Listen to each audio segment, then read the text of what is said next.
Takže zdravím vás všetkých kryptopriaznivcov, ktorí sa prišli na toto dané videjko. Dneska to bude iba mini update, skrz toho, že mám nejaké úplne iné plány. Pozrieme sa na Bitcoin, ako uzatvoril včerajšiu sviečku, keďže včera bolo veľmi dôležité, aby Bitcoin nezatváral pod hodnotu 57 700 nejakých $90 na to, aby sa dostal, alebo keby začal zatvárať pod touto danou úrovňou, dostal by sa zase do negatívneho trendu, ale hej, tým, že kebyže dokázal udržať túto danú líniu, tak ten pozitívny sentiment by celkovo vydržal. Čo sa teda aj stalo, predpokladám, že grafy sledujete a vidíte, že na akej cene sme. Zatiaľ teda Bitcoin je na hodnote nejakých $60 000 a my sa práve preto poďme pozrieť na to, čo nám prinášajú markety. A čo sa marketu týka, ako si môžete všimnúť, market cap celkovo narástol, máme tu víkend, čiže Bitcoin je zatiaľ teda ostáva v pozitivite. Za posledných 24 hodín nabral zhruba nejakých 3,7%, za posledných 7 dní dokonca až 10%, čiže piatok mal veľmi, ale že veľmi úspešný. Čo sa týka najväčších výťazov dneška, tak tu je zase ten Pol, 11% do plusu, Matic starý, alebo teda Polygon, 10, alebo teda nový, 10,9, Tau token, PP, Theta a tak ďalej. Čo sa týka najväčších lúzrov dneška, tak tu máme Mantra, Tron, Aave a to je tak asi všetko, nejaký príliš veľký lúzry tu nie sú a to je hlavne kvôli tomu, že Bitcoin sa dostáva, pozrite sa na hodnotu $60 000. Dobre, tým, že to by mal byť nejaký taký reportík, rýchly reportík okolo grafov, tak pôjdeme od všetkých timeframeov, čiže čo sa týka weekly timeframeu, tam príliš veľké zmeny nemáme. Prakticky touto sviečkou, tým, že sme sa dostali na tieto dané úrovne a zatvoríme ju, predpokladám, že pozitívne a že nezatvoríme ju pod hodnotou $54 800, tak môžeme zatiaľ teda statočne povedať, že za ten jeden deň a 17 hodín, ak sa teda nestane to, že zatvoríme pod $54 800, tak tu máme vytvorený nižší low na weekly timeframe na hodnote práve $54 800 a teda pokračujeme v tom našom trende, ktorý tu máme už celkovo dlhodobo, čiže to je tá supportová línia, ktorú vidíte tu na následne hodnota rezistencie zhruba od tej 67 000 po $69 000 a následne midrange, ktorú tu mám takto zaznačenú, kedy vidíme 21 a 30, čo sú naše také tie hodnoty rezistencie alebo supportov, čiže to sú priemerky, čiže prvá hodnota rezistencie, veľkej rezistencie alebo väčšej rezistencie sedí na úrovni $60 500, čo sa weekly timeframeu týka. Vidíme, že tá zóna rezistencie alebo tej mid-range, ako ja ju volám, je od hodnoty $59 270 až na $60 250, čiže je to taká hrubá zóna. Zatiaľ teda sme stále v tej nižšej polovičke, potrebujeme sa dostať nad hodnotu 21, zatvárať nad hodnotu 21 a tým pádom vytvárať oveľa väčší tlak na rezistenciu. Ultra bullish na weekly zase môžeme byť po prekonaní hodnoty $64 280. Indikátory sú celkovo zatiaľ na weekly bez života, neutrálne, hej, tam nič príliš veľmi bullish nevidíme, zase nevidíme tam ani nič katastrofálne bearish, hlavne teda na ADX vidíme, že tu býci a medvede vôbec nemajú žiadnu, ale že žiadnu dominanciu a nejakú extrémnu silu.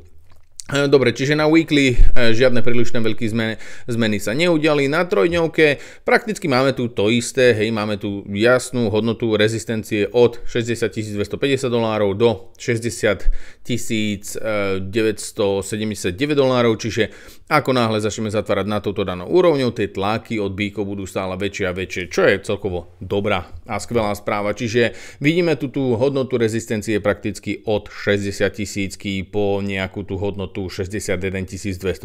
O chvíľku ukážem, že prečo. Na daily, práve včera sme rozobrali daily s tými správami. Včera sme mali červenú sviečku počas toho, kedy som začal natáčať video a rozprával som presne o tom, že bolo by úplne najlepšie a ideálne, ak by Bitcoin dokázal zatvoriť nad hodnotou 21, aby sme proste si udržali to pozitívne zatvorenie sviečky, ktoré sme mali predvčerom, a to bolo práve toto zatvorenie nad hodnotou 21. To sa celkovo aj stalo. Nezatvorili sme pod hodnotou $58 000, $57 900, ale sme dokázali udržať práve tú hodnotu 21 a následne sa potiahnuť krásne cez hodnotu 200 a takisto až na hodnotu 100. Čiže na daily time frame ostávame pozitívne naladení a tá pozitívna nálada ostane takisto, také isté body a hodnoty má, ako keď som včera o tom rozprával. Musíme udržať tú hodnotu 21. Ideálne by bolo maximálne otestovanie hodnoty 200 a hodnoty 30, čo je prakticky úroveň $59 300 až hodnota $59 000. Indikátory ostávajú stále bullish naladené, stochastic RSI, RSI sú nasmerované smerom hore, VT Cross, ale chýba mu to, aby vošiel do tej bully zóny, čiže toto nám tam ešte stále chýba.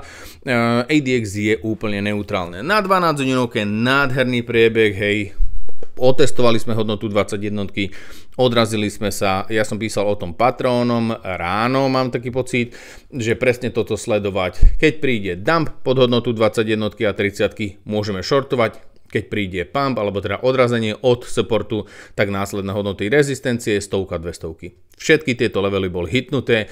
Jedna rezistencia prekonaná, druhá rezistencia otestovaná, čiže rezistencie máme celkovo dosť jasné od 60 000, zhruba nejakých 500 plus minus, až po tú úroveň 61 500, čiže máme tu zase nejakú zónu rezistencie, ktorú nám tvorí zhruba nejakých tých $1000.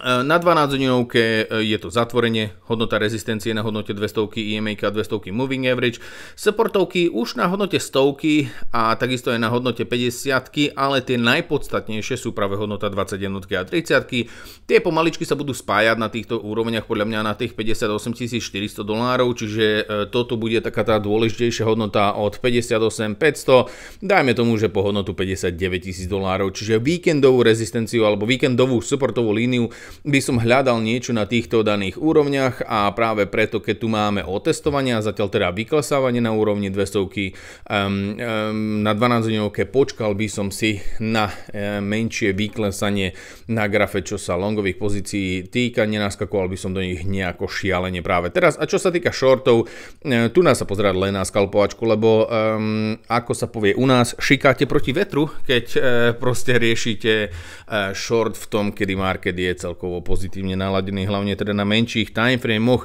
Dobre, indikátory sú stále bullish naladené, hej, tu nemáme pre už veľmi čo riešiť, stochastic RSI zatiaľ teda ešte sa nekrosol smerom dole a aj keby sa krosol, ale sme už pri tých ultra otáčacích hodnotách, ale aj keby sme sa krosli tu na smerom dole, vôbec to žiadny problém nie je skrz toho, že sme nad hodnotou 80, čiže ten bullish trend alebo ten bullish ťah tam je stále extrémny a veľmi silný. ADX chýba to, aby sa signálna línia otočila smerom hore. Na 45 minútovke si všímať práve túto supportovú líniu, hej, 59 000 až 58 500 $. Nemôžeme stratiť prakticky tento klaster EMA a hlavne teda hej, odraz od 21 a 30 bude môj jednoznačný signál na to, čo ja mám robiť. A hlavne teda, keď zažijeme na 21 a 30 spomalenie, tam potom asi viete, čo treba robiť. Dobre, na 45 minútovke zatiaľ teda udržíme hodnotu 21, čo je úplne skvelá správa. Indikátory sú zresetované, čiže je tu zase priestor na ďalšie odrazenie. Čo sa týka longu, teoreticky dá sa do toho vstupovať, ale počkal by som práve na 15 minútovku a na to, ako bude vyzerať 15 minútovka. Čiže ako náhle sa začne zatvárať graf nad hodnotou 21 a 30, tak vtedy budeme môcť rozmýšľať nad nejakým šialeným vstúpaním alebo zase o testovanie hodnoty 100 a hodnoty 200. Čiže toto sú supportové línie a možno nechať trošička priestoru, hlavne teda keď ste boli v pozíciách a nejakú tú korunku ste zarobili, možno nechať tomu trošička priebeh a progres, nech sa ten graf vyčistí, ale čo sa týka 15 minútovky, tá story je tu celkovo dosť jasná a jednoznačná, kedy prakticky čakáme na zatvorenie nad hodnotou 21 a 30 alebo otestovanie hodnoty 200, čiže ja si na tú 15 minútovku počkam, nejdem predčasne vstupovať do pozície a to hlavne skrz toho, že mal som počas katastrofálnej jazdy do Žiliny celkovo dosť pekné pozície otvorené. Čiže ďakujem veľmi pekne, vidíme sa v ďalšom videu a vidíme sa teda aj v Žiline. Čaute.